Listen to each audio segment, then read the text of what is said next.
In the newsletter today, you cover this caravan of refugees coming from Central America, trying to weave their way through Mexico. It's been a focal point of the president's comments on immigration recently. And what I really love about the Signal newsletter today is you write it from the perspective of three different parties. Right. The president's perspective, Mexico's perspective, and the migrants' perspective. Right. Break that down for our viewers. That's one thing that we really try to do at Signal, is to take an issue that you might have a knee-jerk reaction on and say, well, wait a minute, look at it from all sides, and you'll see this is actually a really complex story.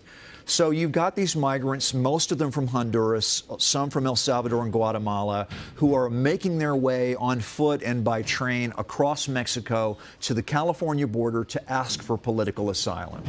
And it's gotten a lot of attention now in the last week in the American media. So from Trump's point of view, you've got the policy aspect, which is if you say we're going to welcome people from Central America who are fleeing violence, our doors are open, you're inviting a flood of refugees. The Europeans know all about this story in Syria. So you have to be careful about how wide you want to open the door, even for people who really do need your help. And then politically for Trump, if there is one area where his base may say, Mr. President, you have failed us and we are gone, it's on this question of immigration, borders, the wall, etc. Trump knows that. From the Mexican point of view, Mexico is in the path. Mexico is the route that these migrants are taking to reach the U.S. This is happening at a time when Mexico is trying to get a deal renegotiated on NAFTA before it holds its presidential elections. They're not looking for a fight with Donald Trump right now. But at the same time, they do understand the circumstances that these migrants are trying to get away from. And they do have some sympathy for these people and want to help them. They're trying to find a politically possible way of doing that. And then from the migrant point of view, you've got all of these guns that have moved from the United States through Mexico into Central America. Honduras, parts of Honduras are essentially a failed state, where organized crime, gangs, really run whole towns, and they outgun the police.